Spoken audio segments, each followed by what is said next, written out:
সবাইকে স্বাগত জানাই আজকের ক্লাসে। আজকে আমরা শুরু করব ক্লাস 10 এর কোর্সে দেখি 1.3। চলে আসি প্রথম অঙ্কটিতে। দেখো কি বলছে, দুটি ধনাত্মক অখণ্ড সংখ্যার অন্তর 3, অন্তর মানে ডিফারেন্স। যেমন ধরো 2 এবং 5 এদের মধ্যে ডিফারেন্স হচ্ছে 3 এবং তাদের বর্গের সমষ্টি অর্থাৎ স্কয়ারের যোগফল হচ্ছে 117। সংখ্যা দুটি হিসাব করে লিখি। তাহলে ধরি প্রথম সংখ্যাটি হলো x,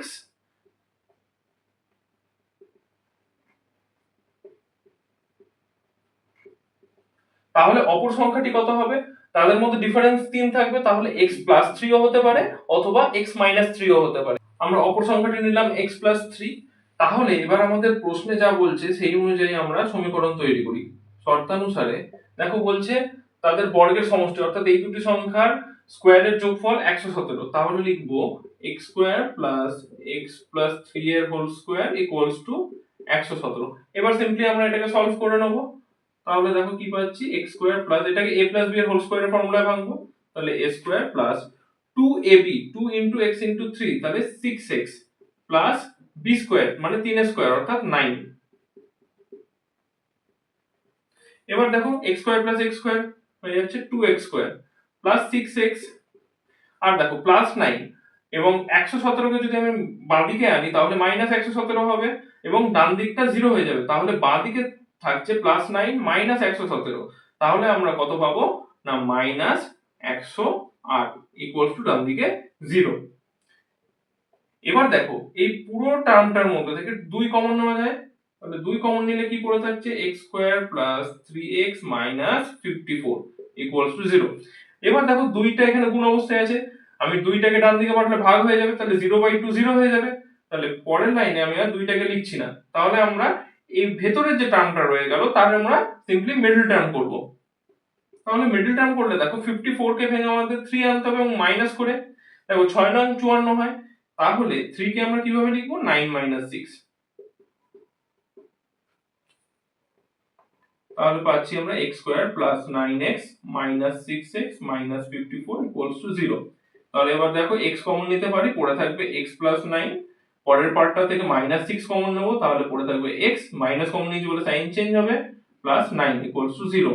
তাহলে আবার আমরা কি কমন নিতে পারি, x প্লাস 9 কমন নিতে পারি, পড়ে থাকবে x মাইনাস 6 ইকুয়ালস টু 0। তাহলে দুটো সংখ্যা মালার গুণফল 0 পেয়েছি, তাহলে লিখতে পারি হয় এটা ইকুয়ালস টু 0 অথবা এটা ইকুয়ালস টু 0। দেখো আমরা এখান থেকে x এর মানটা পেয়ে যাচ্ছি, x ইকুয়ালস টু প্লাস 9টা ডান দিকে গেল মাইনাস 9। এবার দেখো যেহেতু আমাদের বলে দিয়েছে ধনাত্মক অখণ্ড সংখ্যা, তাই আমরা মাইনাসের ভ্যালুটা নিতে পারবো না, তাই এটি গ্রহণযোগ্য নয়। আচ্ছা অপর ভ্যালুটা কি পাচ্ছি, x মাইনাস 6 ইকুয়াল টু 0 থেকে দেখো মাইনাস 6 ডান দিকে গেল প্লাস 6 হয়ে গেল, তাহলে এই ভ্যালুটাকে আমরা নেব। তাহলে তখন প্রথম সংখ্যাটি কত হবে, x এর ভ্যালু কত পেয়েছি 6, তাহলে প্রথম সংখ্যাটি হলো 6। তাহলে অপর সংখ্যাটি x প্লাস 3, x এর জায়গায় তাহলে আমরা কোন মানটা নিচ্ছি 6, তাহলে 6 প্লাস 3 মানে 9। ক্লিয়ার? চলে আসি দ্বিতীয় অঙ্কটিতে। দেখো এখানে কি বলছে, একটি ত্রিভুজের ভূমি তার উচ্চতার দ্বিগুণ অপেক্ষা 18 মিটার বেশি। ত্রিভুজের ক্ষেত্রফল 360 বর্গমিটার হলে তার উচ্চতা নির্ণয় করি। দেখো এখানে ত্রিভুজের ক্ষেত্রফল নিয়ে যেহেতু অঙ্কটা, তাই আমি প্রথমেই ত্রিভুজের ক্ষেত্রফলের যে ফর্মুলা সেটা লিখে রেখেছি, হাফ ইনটু ভূমি ইনটু উচ্চতা। এবার আমাদের দেখতে হবে আমরা এখানে ত্রিভুজের ভূমি এবং উচ্চতা দুটো টার্মের মধ্যে x কাকে ধরবো। দেখো আগেই বলেছিলাম যার সাথে এর বা তার যে এই কথাগুলি লেগে থাকে তাদেরকে আমরা x ধরবো। এখানে যেমন দেখো ভূমি তার উচ্চতার দ্বিগুণ অপেক্ষা, তাহলে উচ্চতার দ্বিগুণ, তাহলে উচ্চতাটাকে আমরা x ধরে নেব। তাহলে ভূমি হয়ে যাবে উচ্চতার দ্বিগুণ অর্থাৎ 2x অপেক্ষা 18 মিটার বেশি, তাহলে 2x প্লাস 18। তাহলে উচ্চতা হয়ে যাবে x আর ভূমি হয়ে যাবে 2x প্লাস 18। দেখো তাহলে আমরা ত্রিভুজের উচ্চতা পেয়ে গেছি, ভূমি পেয়ে গেছি। এবার তাহলে আমরা ত্রিভুজটির ক্ষেত্রফল বের করে ফেলি। যেহেতু প্রশ্নে আমাদের ক্ষেত্রফলের উল্লেখ আছে, আমরা ক্ষেত্রফল বের করি, হাফ ইনটু ভূমি ইনটু উচ্চতা এত বর্গমিটার। এবার দেখো এই দুটো টার্মের মধ্যে থেকে 2 কমন নিতে পারি, তাহলে কি পড়ে থাকে x প্লাস 9। দেখো 2 2 কেটে যাচ্ছে, তাহলে কি x প্লাস 9 ইনটু x, তাহলে গুণ করে একেবারে লিখি x স্কয়ার প্লাস 9x এত বর্গমিটার। তাহলে আমাদের ক্ষেত্রফল আমরা যেটা পেলাম এবং প্রশ্নে বলে দিয়েছে ক্ষেত্রফল 360 বর্গমিটার, তাহলে এটাই ইকুয়ালস টু 360। এবার আমরা কি করব, খুব সিম্পল, x² + 9x - 360, 360 কে বাদিকে নিলাম, ডান দিকটা 0। এবার দেখো আমাদের এটাকে সলভ করতে হবে মিডল টার্ম করে। তার জন্য আমাদের 360 কে প্রথমে ভেঙে নিতে হবে, কারণ 360 কে ভেঙে মাইনাস করে আমাদের 9 আনতে হবে। তাহলে চলো দেখে নিই। 360 কে আমরা এখানে উৎপাদকে ভেঙে দেখিয়ে দিয়েছি, এবং এখান থেকে আমরা দুটো সেট পাচ্ছি। একটা হচ্ছে দেখো এখান থেকে পাচ্ছি 24, এখান থেকে 15। তাহলে 24 - 15 করলে আমরা 9 পেয়ে যাই। দেখো 9 এর বদলে 24 - 15 করেছি, করে আমরা মিডল টার্মটা করেছি। করে দেখো আমরা কি পাচ্ছি, দুটি সংখ্যামালা x + 24 এবং x - 15 এর গুণফল, তাহলে 0 হয়েছে। তাহলে আমরা কি লিখতে পারি, হয় x + 24 = 0 অথবা x - 15 = 0। তাহলে এখান থেকে x এর ভ্যালু কত পাচ্ছি, -24, আর এখান থেকে x এর ভ্যালু পাচ্ছি 15। এবার যেহেতু দেখো আমরা উচ্চতা, ভূমি এগুলি মিটার, একটা দৈর্ঘ্যের পরিমাপ, তাই সেক্ষেত্রে আমরা মাইনাস ভ্যালুটা নেব না, তাহলে এটি গ্রহণযোগ্য নয়। তাহলে সেক্ষেত্রে x এর ভ্যালু কত হচ্ছে, 15। এবং দেখো আমাদের উত্তর কি চেয়েছে, উচ্চতা নির্ণয় করে, আর উচ্চতাকেই আমরা x ধরেছিলাম, তাহলে x এর ভ্যালু কত হয়ে যাচ্ছে, 15। তাহলে ত্রিভুজের উচ্চতা হবে 15 মিটার। তাহলে ত্রিভুজের উচ্চতা পেলাম আমরা 15 মিটার। দেখো তাহলে ক্লিয়ার হয়েছে।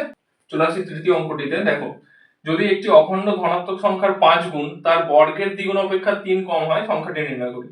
আমরা যদি সংখ্যাটিকে x ধরে নিই, তাহলে সংখ্যাটির 5 গুণ অর্থাৎ 5x কি হবে, তার বর্গের দ্বিগুণ অর্থাৎ x² এর দ্বিগুণ মানে 2x² অপেক্ষা 3 কম মানে 2x² - 3। তাহলে 5x = হয়ে যাবে 2x² - 3। চলো দেখে নিই। এবার আমরা সমীকরণটাকে সমাধান করি, সবটাকে আমরা বাঁদিকে নিয়ে চলে আসি। তাহলে দেখো -2x², দেখো শুধু 5x ছিল, তার মানে +5x, -3 বাম দিকে এলো, তো +3 = 0। এবার দেখো x² এর সামনে একটা মাইনাস যেহেতু রয়ে গেছে, আমরা মাইনাসটা কমন নিয়ে নেবো। তাহলে কি পড়ে থাকবে, 2x², যেহেতু মাইনাস কমন নিয়েছি সাইন গুলো চেঞ্জ হয়ে যাবে, -5x - 3 = 0।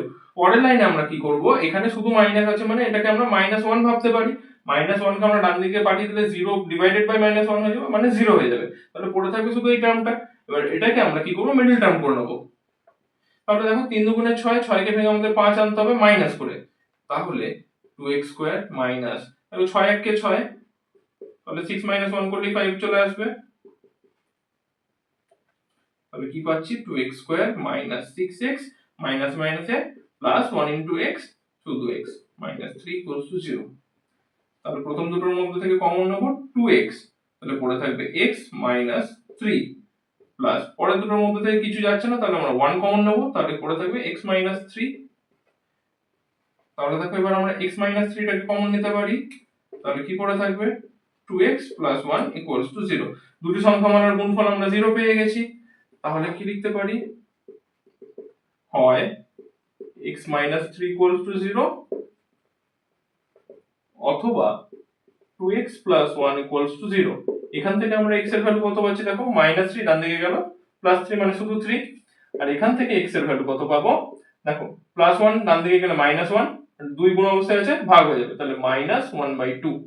তাহলে দেখো যেহেতু এখানে কি বলছে, অখণ্ড ধনাত্মক সংখ্যা, তাহলে আমরা এই ভ্যালুটাকে নিতে পারবো না, তাহলে এটি গ্রহণযোগ্য নয়। তাহলে x এর ভ্যালু হলো 3। তাহলে আমাদের সংখ্যাটি নির্ণয় করতে বলেছে, তাহলে সংখ্যাটি হলো 3। দেখো ক্লিয়ার। চলে আসি ফোর্থ অঙ্কটিতে। দেখো কি বলছে, দুটি স্থানের মধ্যে দূরত্ব বলছে 200 কিমি। এক স্থান থেকে অপর স্থানে মোটর গাড়িতে যেতে যে সময় লাগে, জিপ গাড়িতে তার চেয়ে 2 ঘন্টা সময় কম লাগে। আচ্ছা, মোটর গাড়ি অপেক্ষা জিপ গাড়ির গতিবেগ ঘন্টায় 5 কিমি বেশি হলে মোটর গাড়ির গতিবেগ হিসাব করি। দেখো এখানে বলছে মোটর গাড়ি অপেক্ষা, তাহলে আমরা মোটর গাড়ির গতিবেগটাকে আমরা x ধরে নেব। তাহলে জিপ গাড়ির গতিবেগ কত হবে, দেখো মোটর গাড়ি অপেক্ষা জিপ গাড়ির গতিবেগ ঘন্টায় 5 কিমি বেশি, তাহলে মোটর গাড়ির গতিবেগ আমরা ধরে নেব x কিমি পার ঘন্টা। তাহলে জিপ গাড়ির গতিবেগ হয়ে যাবে x + 5 কিমি পার ঘন্টা। আচ্ছা দেখো, তাহলে আমরা দুটি গাড়ির গতিবেগ পেয়ে গেলাম, আর আমরা দুটি স্থানের মধ্যেকার দূরত্ব জানি। তাহলে আমরা আলাদা আলাদা ভাবে সময় পেয়ে যাব। মোটর গাড়িতে কত সময় লাগে,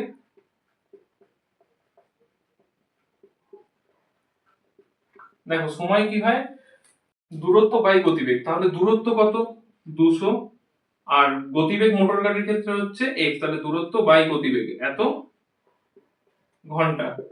আচ্ছা, আর জিপ গাড়ির সময় কত লাগবে না দূরত্ব বাই গতিবেগ, দূরত্ব 200, জিপ গাড়ির ক্ষেত্রে গতিবেগ কত হয় x + 5 না এত ঘন্টা। এবার দেখো আমাদের প্রশ্নে কি বলছে যে এক স্থান থেকে অপর স্থানে মোটর গাড়িতে যেতে যে সময় লাগে অর্থাৎ মোটর গাড়ির সময় যে সময় লাগে জিপ গাড়িতে যেতে 2 ঘন্টা কম সময় লাগে। তাহলে এটা হচ্ছে 2 ঘন্টা কম কার থেকে না মোটর গাড়ির সময় থেকে। তাহলে শর্তানুসারে আমরা কি লিখতে পারি মোটর গাড়ির সময় -2 = জিপ গাড়ির সময়। এবার এটাকে আমরা সলভ করি। দেখো x জাতীয় টার্মগুলোকে আমরা প্রথমে বাঁ দিকে নিয়ে নেব আর 2টাকে ডান দিকে পাঠিয়ে দেবো।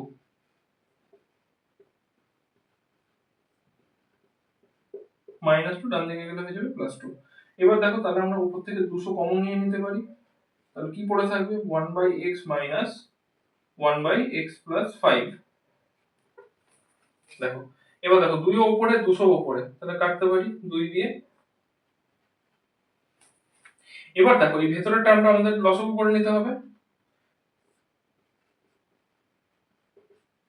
আর এই 100 টাকে ডান দিকে পাঠাচ্ছি তাহলে নিচে চলে যাবে 1/100। দেখো তাহলে এখানে কি পাচ্ছি x x কেটে যাবে x plus 5 পড়ে রইলো। x plus 5 কাটলো x পড়ে রইলো x into 1 তাহলে -x x minus x কেটে গেল। তাহলে এবার দেখো আমরা কি পাচ্ছি দেখো একবারে কোণাকুণি গুণ করে বসাচ্ছি তাহলে x square plus 5x 5 into 100 তাহলে 500 সমান 500। তাহলে মিডল টার্মের মতো করে সাজিয়ে নিয়ে লিখি x square plus 5x minus 500 equals to 0। তাহলে এবার আমাদের কি করতে হবে 500 কে উৎপাদকে বিশ্লেষণ করতে হবে সেখান থেকে মাইনাস করে আমাদের 5 আনতে হবে। দেখো আমরা 500 কে প্রথমে উৎপাদকে ভেঙে নিয়েছি এখান থেকে দুটো টার্ম আমরা কি কি পেয়ে যাচ্ছি 25 এবং এখান থেকে 20। তাহলে 25 - 20 করলে আমরা 5 পেয়ে যাই। দেখো এবার আমরা এটাকে মিডল টার্মে ভেঙে নিয়েছি তাহলে দুটি সংখ্যামালার গুণফল দেখো 0 পাচ্ছি x + 25 এবং x - 20। তাহলে আমরা কি লিখতে পারি হয় এটা ইকুয়ালস টু 0 অথবা এটা ইকুয়ালস টু 0। তাহলে দেখো আমরা এখান থেকে প্রথম পার্টটা থেকে কি পাচ্ছি x এর ভ্যালু -25 যেহেতু মাইনাস ভ্যালু তাইলে এটি গ্রহণযোগ্য নয়। আর সেকেন্ড পার্ট থেকে পাচ্ছি x = 20 তাহলে এটাই আমরা নেব। দেখো আমরা মোটর গাড়ির গতিবেগকে x ধরেছিলাম তাহলে মোটর গাড়ির গতিবেগ হয়ে যাবে কত 20 কিমি/ঘন্টা। এটাই আমাদের প্রশ্ন ছিল। তাহলে ক্লিয়ার? আজকের মতো ক্লাস এতটুকুই। দেখা হচ্ছে পরবর্তী ভিডিওতে। ততক্ষণ সবাই ভালো থেকো, সুস্থ থেকো, মন দিয়ে অঙ্ক করো। আর আমার চ্যানেলের অঙ্কগুলি যদি তোমাদের ভালো লেগে থাকে তাহলে ভিডিওগুলি লাইক করো, বন্ধুদেরকে শেয়ার করো এবং চ্যানেলটিকে সাবস্ক্রাইব করে পাশে থেকো।